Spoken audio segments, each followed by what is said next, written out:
कैसे हो जाती है?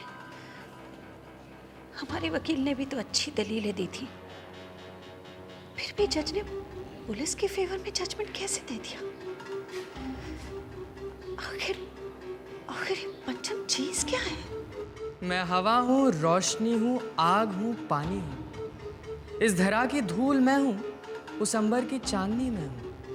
मैं यहाँ हूँ, वहाँ हूँ, किसी के घर में हूँ तो किसी के ख्यालों में हूँ।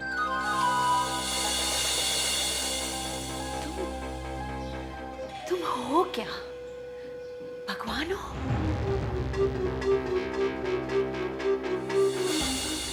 काश आपके पास वो नजर होती जो देख पाती कि मैं क्या हूं, पर अफसोस वो नजर पाने के लिए सत्कर्मों की जरूरत होती है।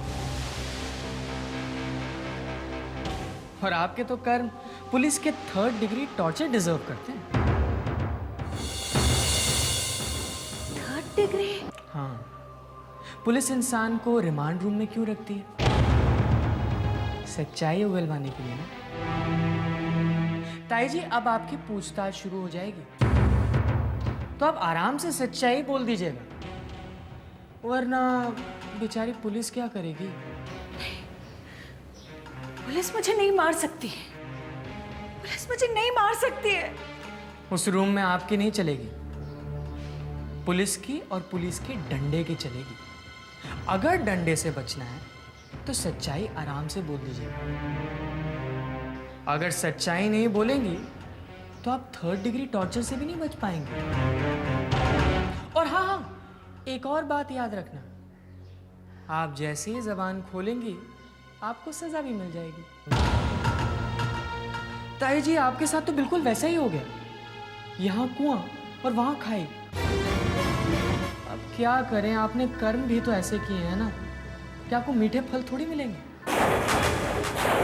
वक्त की चक्की जब उल्टी चलती है तो बहुत बारीक पीसती है, बहुत बारीक। ऑल द बेस्ट ताई जी।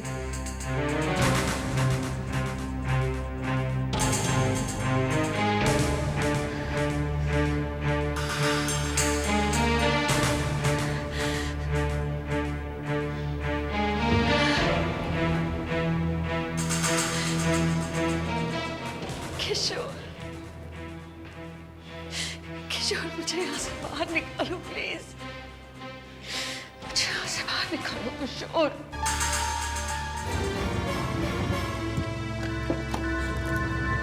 हट जाओ मेरे रास्ते से। क्या बात है? नमित आराम कर रहे हैं। अच्छा, हमारी नींदें हराम करके साहब ज्यादा हराम फरमा रहा है।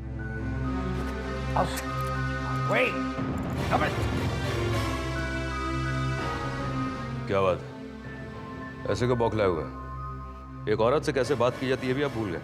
अच्छा, इस गले में पड़ी मुसीबत का ख्याल है तुझे, लेकिन तेरी वजह से तेरी भाभी और मेरी बीवी जो सलाखों के पीछे पड़ी है, उसका कोई गम नहीं है तुझे। शायद आप इस बात को भूल रहे हैं कि उन्होंने मुझे एक बार नहीं 2-2 बार जहर देकर मारने की कोशिश की है। अरे वो तेरी बदकिस्मती थी,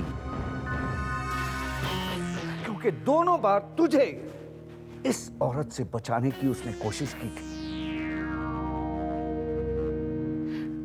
नमित, अपनी बीवी को तो मैं बचा लूंगा, लेकिन तूने जो मेरे साथ किया है वो मैं जिंदगी भर नहीं भूलूंगा। आज तक तुझे अपना बेटा समझा था, भूल थी मेरी, लेकिन आइंदा इस रिश्ते की उम्मीद मत रखना।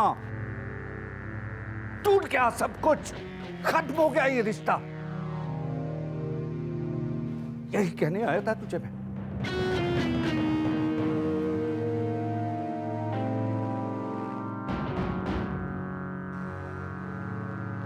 पापा, ये लीजिए एप्पल्स। अरे वाह, तुम तो फ्रूट्स काट कर ले आई। Very good. तुमने घर गृहस्थी के काम सीखने शुरू कर दिए, अच्छी बात है। पापा जानते हैं, पंचम की मासी वो कहती है कि जब देखो पंचम पंचम पंचम। कभी कभी तो मुझे ऐसा लगता है कि पंचम के सिवा कोई इंसान ही नहीं बचा इस दुनिया में। वो सब ठीक है मम्मा, पर मैं ये नहीं जानती कि आपको पंचम के नाम से क्या एलर्जी है। अवस्थी साहब। किशोर भाई साहब नमस्ते, बैठिए। शुक्रिया।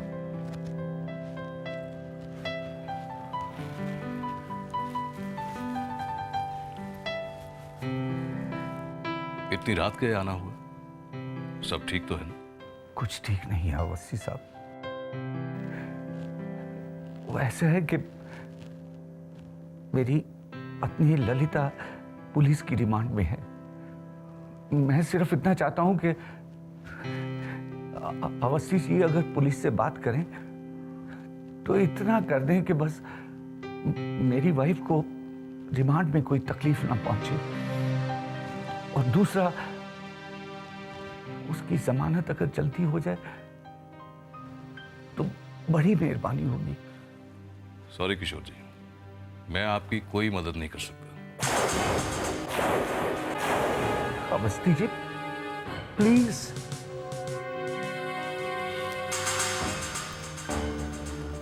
नमस्ते किशोर जी। जी गुड नाइट।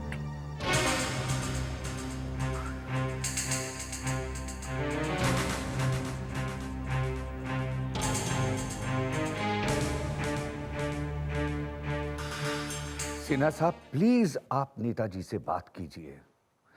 देखिए मैं चाहता हूं कि रिमांड में मेरी पत्नी को किसी भी तरह की कोई तकलीफ ना हो। हुजूर, मेरी पत्नी को जिसने भी फंसाया है मैं उसे छोड़ूंगा नहीं। Thank you.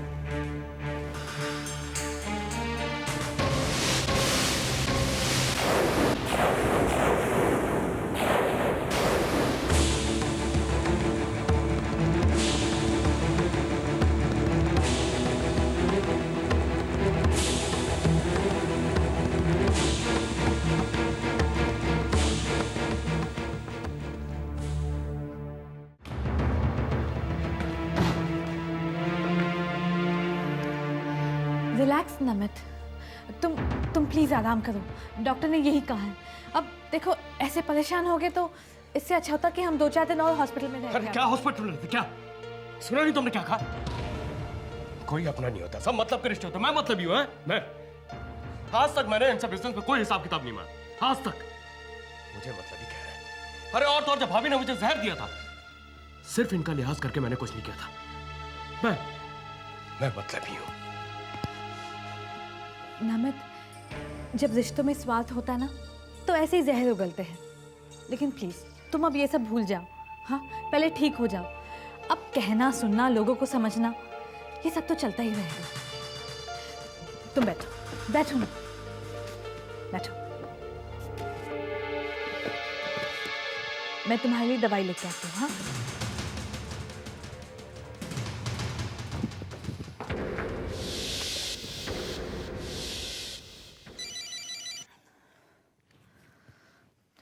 हाँ पंचम बोलो। बोलना नहीं, पूछना था। चाचा जी ऑफिस जाना कब से शुरू करेंगे? मेरे ख्याल से उन्हें थोड़े आराम की ज़रूरत है। अगर वो मेरी बात मान जाएंगे तो उन्हें 1-8 दिन आराम करके ही मैं ऑफिस भेजूंगी। लेकिन वो आपकी बात मानेंगे? शायद मान जाए। मेरे लिए उनका दिल थोड़ा थोड़ा पिघल रहा है। अगर ऐसा है तो बहुत अच्छा है, मेरा काम भी आसान हो जाएगा फिर। कौन सा काम पंचम? चाचा जी जब भी ऑफिस जाएं तो आप उन्हें समझाकर भेजिएगा कि कंपनी के अकाउंट वो खुद भी चेक करें, सिर्फ बड़े भाई पर डिपेंड ना करें। क्यों, कोई गड़बड़ है क्या अकाउंट में? चाचा जी को अकाउंट चेक तो करने दीजिए, फिर जो होगा वो आप भी देखेंगे। Okay bye. Okay bye.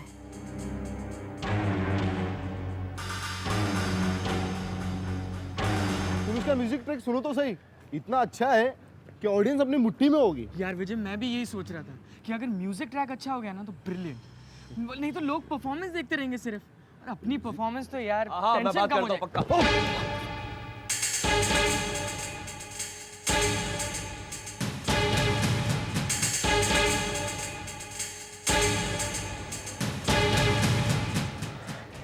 Sorry. चलो हम चलते हैं। सयाने लोगों ने कहा है, जब हिम्मत से काम ना बने तो अक्ल का इस्तेमाल करना चाहिए। और इसे सबक सिखाने के लिए मुझे अक्ल का इस्तेमाल करना होगा। पंचम, पंचम, ऑडियंस के लिए बहुत अच्छा रहेगा। पंचम, एक मिनट। पंचम, कल जो मैं बोला था उसके लिए भी सॉरी। तेरा इंतजाम तो दोस्त बनकर ही करना होगा पंचम। मेरा क्या इंतजाम करेगा ये जानने के लिए तुझे माफ तो करना ही पड़ेगा। It's okay Ranjeet. चलो पंचम। थैंक्स। हाँ,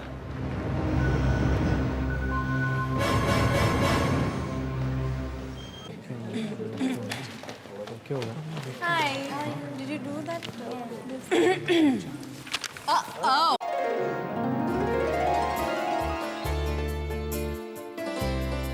Thank you.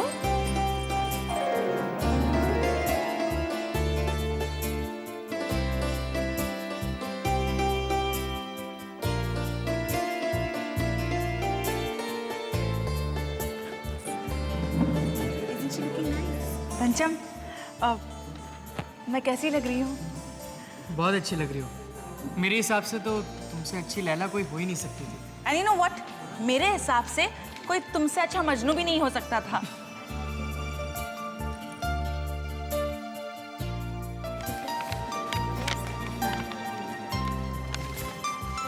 हेलो, तुमको क्या हुआ? सोच रहा हूँ इस लैला का मजनू मैं क्यों नहीं। Are you serious, चिराग? जब से इसे देखा है बहुत सीरियस हो चुका हूँ, पर अफसोस है मेरी सीरियसनेस उसके दिल तक पहुंची नहीं। चिराग, पंचम मीरा के दिल में बस चुका है, और दिल के मामले ऐसे होते हैं कि एक बस जाए तो दूसरे की गुंजाइश नहीं होती।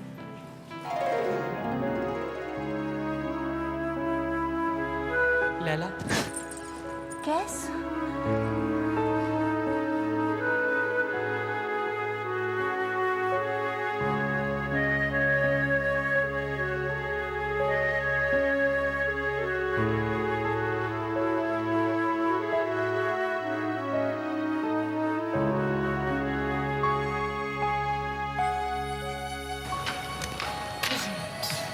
Thank you.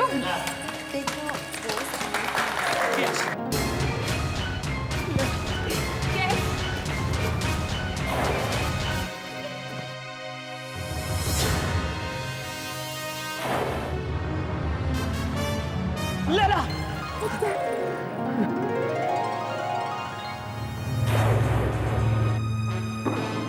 ये नाटक तुम्हारी मोहब्बत की सीढ़ी बनती जा रही है, पर मेरा पंचम, मैं ऐसे होने नहीं दूंगा, कभी नहीं। ना लैला मजनू मिल पाए थे और ना ही तुम दोनों मिल पाओगे। अच्छा मुझे ये बताओ, लाइक रोमियो जूलियट, हीर रांझा, शीरी फराद और कई सारे प्यार करने वाले, इन सब का अंत इतना दर्दनाक क्यों हुआ है? ये तुमने बिल्कुल सही सवाल किया। शायद ऊपर वाला हमें ये दिखाना चाहता है कि मोहब्बत करने वाले मर सकते हैं, पर उनकी मोहब्बत नहीं। प्रेमियों को मारने वालों को कोई याद नहीं रखता, पर मोहब्बत करने वाले अमर बन जाते हैं। काश ऐसी दास्तान हमारी भी होती पंचम।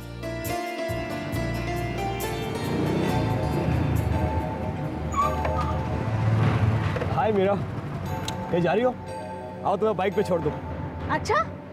हाँ, अगर ये बाइक तुम्हारे काम नहीं आए तो इस बाइक को आग लगा दूंगा। ठीक है, तो एक काम करो, इसे आग लगा दो। क्या? हाँ, क्योंकि ये मेरे काम तो आने वाली नहीं, और अगर हाँ माचिस और फ्यूल की जरूरत पड़े ना तो हाँ, तो मेरे ड्राइवर से ले लेना।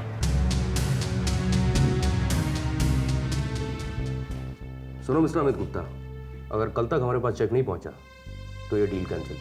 Do you understand? Yeah, thank you sir. Fine. बैठिए। Thank you.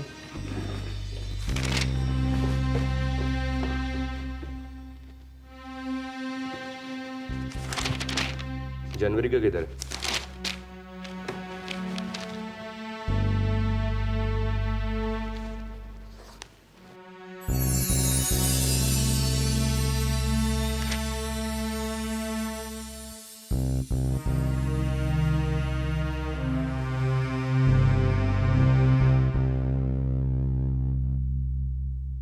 ये क्या है ये? किशोर भाई साहब ने हर महीने कंपनी अकाउंट से लाखों रुपए विड्रॉ किए हुए, किस लिए? जी आपको पता है या नहीं? जी नहीं सर, क्योंकि जिस तरह मैंने आपसे ये सवाल नहीं पूछा, भला उनसे कैसे पूछ सकता था? आखिर वो आपसे बड़े भी हैं।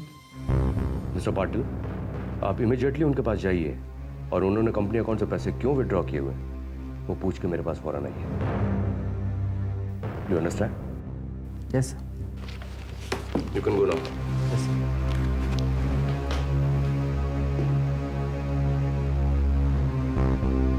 What the hell do you mean, Mr. Rajesh? तुम चाहते हो कि कंपनी अकाउंट से जो मैंने पैसा निकाला है उसका मैं तुम्हें हिसाब दूं, तुम्हें हिसाब दूं? सर हिसाब मैं नहीं मांग रहा हूँ, हिसाब नमित जी ने मांगा है। नमित? ओह, I see. उसकी इतनी हिम्मत होगी मुझसे हिसाब मांगे। मैं सब समझता हूँ, मैं सब समझता हूँ। वो मुझसे बदला लेना चाहता है, लेकिन वो नहीं जानता कि वो अभी तक इस मामले में बच्चा है। बच्चा! बिल्कुल ठीक कह रहे हैं आप, इसलिए आपको उससे प्यार से पेश आना चाहिए। अगर आप कहें तो मैं उससे बात करूं। मिस्टर सिंघानिया, ये हमारे घर का पर्सनल मामला है और मैं नहीं चाहता कि हमारे पर्सनल मामले में कोई अपनी टांग अड़ाए। बहरहाल, आप यहां आने का सबब बताइए। आप ये फाइल देख लीजिए, अगर आपके हिसाब से सब कुछ ठीक है तो इमीडिएटली कोटेशंस भिजवा देंगे।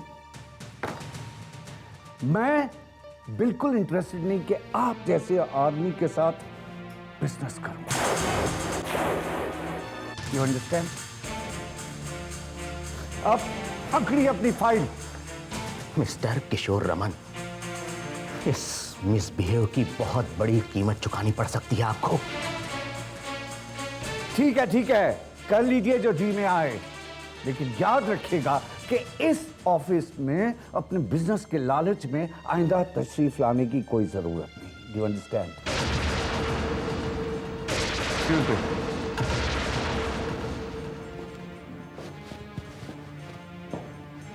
इस कंपनी का बराबर का हिस्सेदार होने के नाते क्या मैं पूछ सकता हूं कि इनके साथ बिजनेस क्यों नहीं किया जाए? और वैसे भी मेरे ख्याल से हमें इनसे बिजनेस में कोई शिकायत तो है नहीं। नमित, शिकायत बिजनेस की नहीं है, पर्सनल है। मैंने इनकी पत्नी की जमानत देने के लिए इनकार किया था ना। अब तुम ही बताओ नमित, मैं क्या करता? मेरे लिए तो तुम दोनों ही बराबर थे।